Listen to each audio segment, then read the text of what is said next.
வணக்கம்.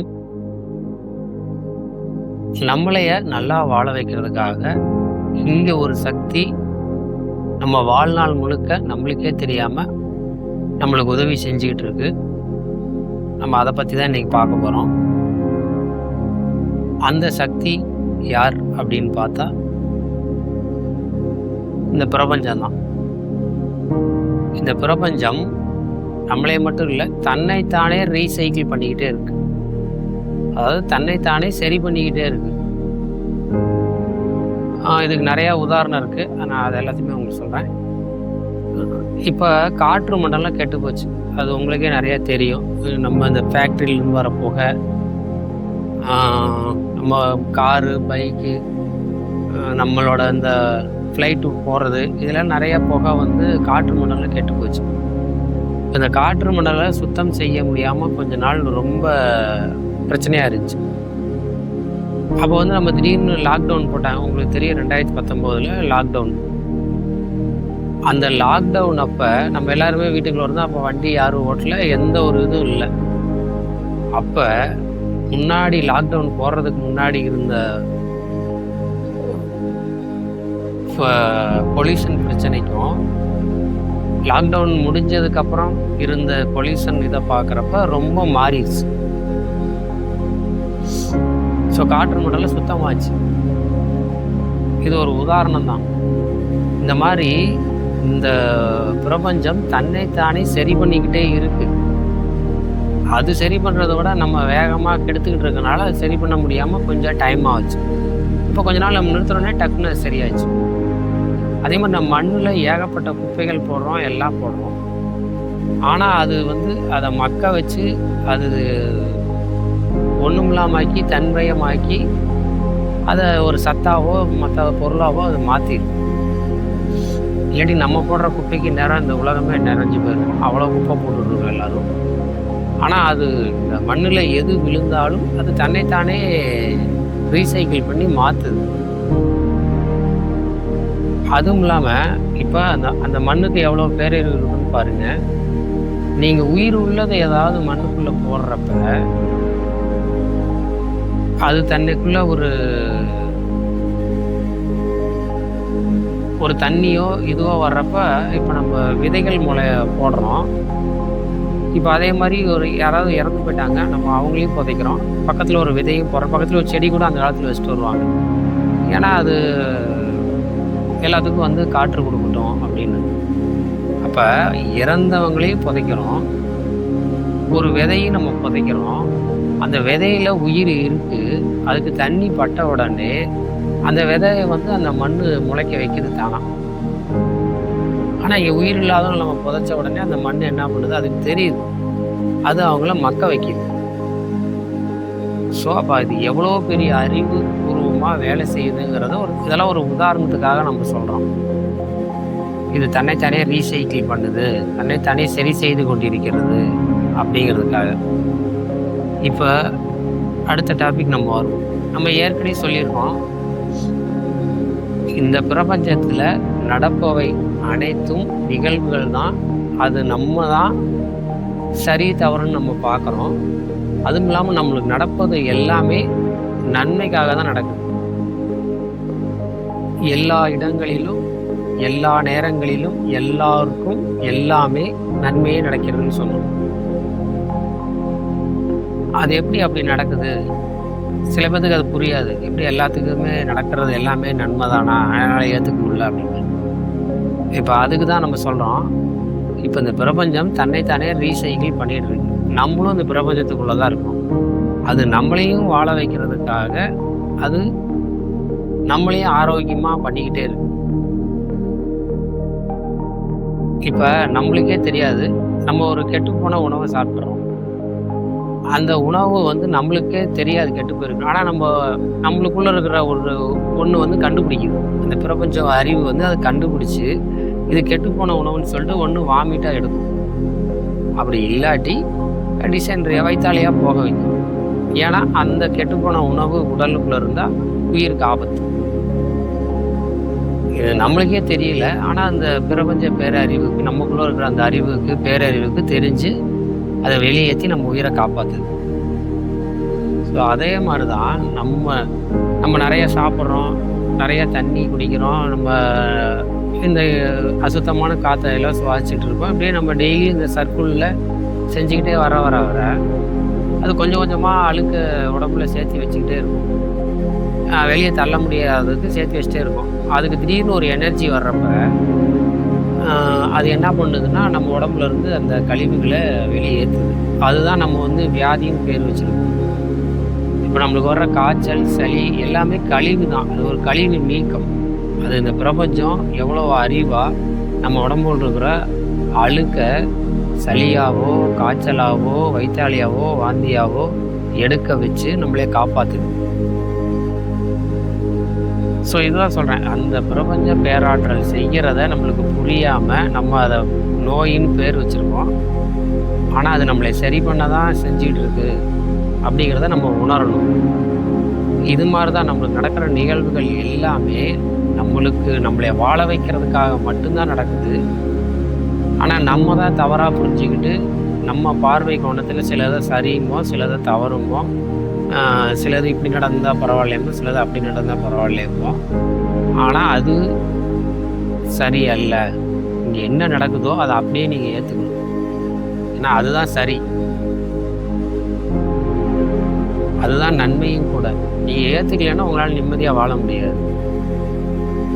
ஆனால் ஏற்றுக்கிட்டா உங்களுக்கு உடனே நிம்மதி கிடைக்கும். அது நம்மளுக்கு இன்னைக்கு அது ஏன் நடந்துச்சுன்னு தெரியாது, ஆனால் பின்னாடி அது உங்களுக்கு புரியும். ஏன்னா இந்த முழுமை நம்மளைய வாழ வைக்கிறதுக்கு நம்ம வாழ்க்கையை முழுமையாக பார்க்கணும். ஒரு 50 வருஷத்துக்கு அப்புறம் இன்னைக்கு நடக்கிற நிகழ்வுனால பிரச்சனைங்கிறப்ப அதெல்லாம் சரி பண்ணி, அன்னைக்கும் சரி பண்ணி எப்படி வாழ்ந்தால் சரியாக போகுமோ அப்படி தான் அதை கொண்டு போகிறதுக்கு நம்மளே முயற்சி செய்யும். அது நம்மளுக்கு நன்மையே பண்ண வைக்கிறதுக்கு தான் பார்க்கும். ஆனால் நம்ம தான் ஒரு நிகழ்வு நடந்த உடனே அது அன்னைக்கே நம்மளுக்கு புரியல, இல்லை அதில் இருக்க நன்மை தெரியலன்னா உடனே அது நம்மளுக்கு சரியில்லை, இது தீமை அப்படின்னு நினச்சிக்கிட்டு நம்ம நிறையா வேதனைப்படுறதோ, துக்கப்படுறதோ, வருத்தப்படுறதோ இதெல்லாம் வச்சுக்கிட்டு நம்ம ரொம்ப மனம் உடைஞ்சிருப்போம். நம்ம வருத்தப்பட என்ன ஆகும்னா, நம்ம மனம் உடைஞ்சு இருக்க அதாவது நம்ம எப்பவுமே சோகத்துலேயும் துக்கத்துலேயும் இப்போ நேற்று ஒரு பிரச்சனை நடந்துருச்சு, நம்ம அதை நினச்சி ஒரு துக்கத்திலே இருப்போம். நாளைக்கு ஏதாவது நடந்துருமோன்னு ஒரு பயத்திலே இருப்போம். ஸோ இப்படி நம்ம வாழ்கிறதான் நம்மளுக்கு பிரச்சனை. இப்போ நம்மளுக்கு அந்த நடந்த நிகழ்வுகளை வச்சு நம்மளுக்கு பயமும் துக்கமும் சேர்ந்து நம்ம வாழ்க்கையே குழப்பமாக இருக்கும். இப்போ ஒத்தவையே இருக்குன்றது உண்மை. இப்போ நம்ம எந்நேரமும் கவலையிலேயே இருக்கிறப்ப, பயத்திலே இருக்கிறப்ப திரும்ப அடுத்து என்ன நடக்கும்? கவலையும் பயம்தான் சேர்ந்து நடக்கும். அப்போ நம்ம கவலைப்படுற மாதிரியும் பயப்படுற மாதிரி தான் நிகழ்வுகள் தானாக நடக்கும். இதை உருவாக்குறது நம்ம தான். இந்த பிரபஞ்சம் நம்மளைய சரி பண்ணுறதுக்கு அது போராடிட்டு இருக்கு. ஆனால் நம்ம அதை புரிஞ்சிக்காம எதையோ ஒன்று நினச்சி ஒரு நிகழ்வை தப்பாக புரிஞ்சுக்கிட்டு கவலைப்பட்டும் பயப்பட்டும் நம்மளை நல்லா வாழ வைக்காம நம்மளுக்கு நம்மளே நிறைய பிரச்சனையை உருவாக்கிக்கிட்டே இருக்கும். அது நம்மளை சரி பண்ண போராடுது. நம்ம நிறைய பிரச்சனையை நம்ம உருவாக்குறதுக்கு நம்ம போராடிட்டு இருக்கோம். ஸோ நம்ம செய்ய வேண்டியது, இங்கே நடக்கும் நிகழ்வுகளை அப்படியே ஏற்றுக்கொண்டு நீங்கள் அமைதியாக வாழ்ந்தா எல்லாமே சரியாக தான் நடக்கும். அதுக்கு தான் நான் இவ்வளவும் சொன்னேன். இந்த பிரபஞ்சம் எப்போவுமே சரியாக நடக்கிறதுக்கு மட்டும்தான் வேலை செஞ்சுக்கிட்டு இருக்கு. அது தன்னைத்தானே சுத்தப்படுத்துது. நம்ம அதுக்குள்ள இருக்கனால நம்மளையும் சேர்த்து தான் சுத்தப்படுத்திக்கிட்டு இருக்கு. நம்மளை நல்லா வாழ வைக்கிறதுக்காக அது போராடிட்டு இருக்கு. அதுக்கு தான் இந்த உதாரணம் தான் சொன்னேன். இப்போ நம்ம தூங்கிடுறோம், இல்லை நம்மளே ஒரு அன்கான்ஷியஸில் வேலை செஞ்சுட்டு இருக்கோம். ஆனால் நம்மளுக்குள்ள சுவாசம் போயிட்டு இருக்கு, நம்மளா இழுக்கிறோம், அதுவாக உள்ளே போகுது, வெளியே வருது. இப்போ நமக்குள்ளே ரத்த ஓட்டம் இருக்குது, நம்மளுக்குள்ளே இதயம் இயங்கிட்டு இருக்கு, நுரையீரல், நம்மளுக்குள்ளே எல்லா பார்ட்ஸும் நிறைய இயங்கிட்டு இருக்கு. ஆனால் இதெல்லாம் நம்மளா இயக்குறோம். நம்மளுக்குள்ள இருக்கிற பேரறிவு அதுவாக இயக்கிக்கிட்டு இருக்கு.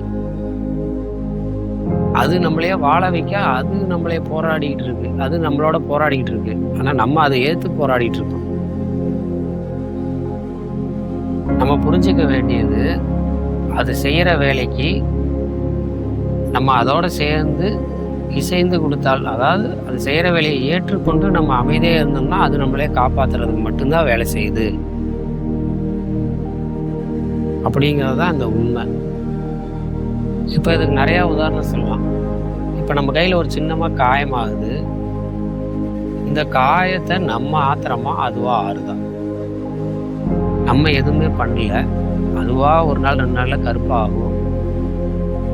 அப்புறம் அந்த கருப்பு ஒரு வாரத்தில் உழுகும். அப்புறம் அந்த காயம் பார்த்தா தானாக சரியாகும். இல்லை பெரிய காயமாக இருந்தாலும் நம்ம பண்ணுறது அதை இழுத்து பிடிச்சி தைப்போம். இப்போ டாக்டர் போனால் தைக்கிறாங்க, அவ்வளவுதான். ஆனால் அந்த காயை ஆத்துறது நம்ம கிடையாது, அது தானாக தான் இருக்குது.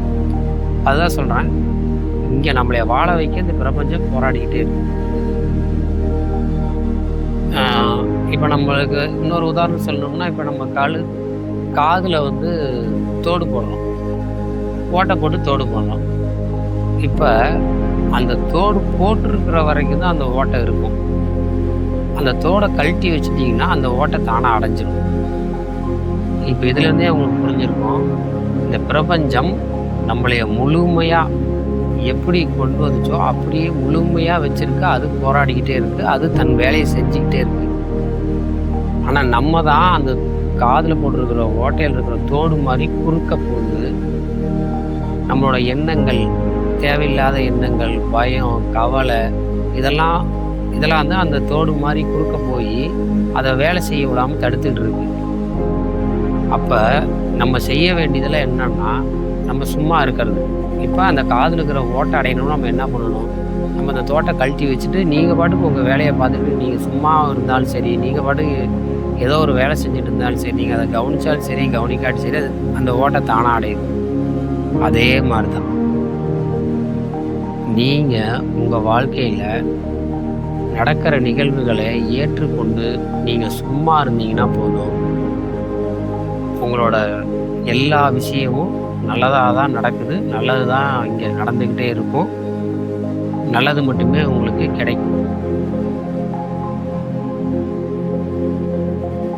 சில பேர்த்துக்கு சொல்லுவாங்க, நம்ம அப்படின்னா எனக்கு பணம் கிடைக்கல, எனக்கு வேலை கிடைக்கல, நான் ஒரு சின்ன ஒரு ஆக்சிடெண்ட் ஆச்சு, எனக்கு இந்த மாதிரி நிறையா பிரச்சனை ஆச்சு, இதெல்லாம் நான் எப்படி ஏற்றுக்கிறது அப்படின்னு சொல்கிறவங்களும் இருக்காங்க. அதாவது ஒரு மனிதர் ஒரு வேலைக்கு போயிட்டு இருக்காரு. அவருக்கு வந்து மறாவது நாள் பெரிய ஒரு அப்பாயின்மெண்ட் இருக்கு. அவர் ஆஃபீஸில் ஒரு பெரிய அப்பாயின்மெண்ட். இவர் வந்து கரெக்டாக ஒரு 10 மணிக்குள்ளே போகணும். அவர் காலையில் அலாரம் வச்சுட்டு தூங்குறாரு. காலையில் எழுந்திரிச்சு பார்க்குறப்ப அலாரம் அடிக்கலை, இவர் லேட்டாகி தான் எழுந்திரிக்கிறாரு. அப்போ தான் கடவுளே, பிரபஞ்சமே உனக்கு கண்ணு இருக்கா, நான் இப்படி போகணுமே, இப்படி லேட் ஆகிடுச்சின்னு சொல்லிட்டு அவசர அவசரமாக கிளம்பி அவர் பைக்கை ஸ்டார்ட் பண்ணி எடுத்து பார்க்குறாரு. பைக்கில் பெட்ரோல் இல்லை, வண்டி போகல. என்னடா இப்படி ஆயிடுச்சுன்னு சொல்லிட்டு திரும்ப கடவுளை பிரபஞ்சத்தை திட்டிகிட்டு திரும்ப அவர் பஸ்ஸில் போகிறாரு. பஸ்ஸில் போகிறப்ப அங்கேயும் பயங்கர கும்பல். பஸ்ஸும் வந்து அங்கே ஒரு டிராஃபிக் ஆச்சு சொல்லிட்டு நின்றுச்சு. இவர் அப்பவும் திட்டிக்கிட்டே திரும்ப எப்படியோ திரும்ப அங்கேருந்து ஒரு பைக் அப்படி இப்படின்னு பிடிச்சி ஆஃபீஸ் போயிடுறாரு. அந்த மீட்டிங்கும் இதாகி போச்சு, எல்லாமே கேன்சல் ஆகிடுச்சு. கேன்சல் ஆகி வர்றப்ப தான் அவருக்கு திரும்ப நைட்டு அன்னைக்கு ஃபுல்லாக மனம் நொந்து போய் வீட்டுக்கு வர்றாரு.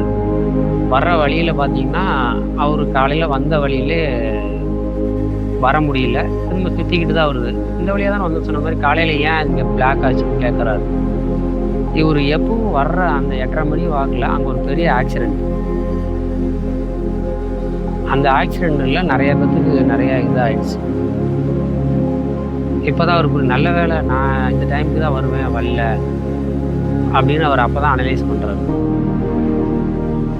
ஸோ அதுக்கப்புறம் காலையிலேருந்து நொந்துக்கிட்டு இருந்தவர் அதுக்கப்புறம் தன்னோட மனசே அவருக்கு மாறுது. நல்ல வேலை இதெல்லாம் நம்ம வரல, நம்மளுக்கு எது நல்லதாக, நம்ம வண்டி ஸ்டார்ட் ஆகுது நல்லதாக போச்சு, நம்ம அலாரம் அடிக்காது நல்லதாக போச்சு அப்படின்னு அப்போ தான் அவருக்கு புரியுது.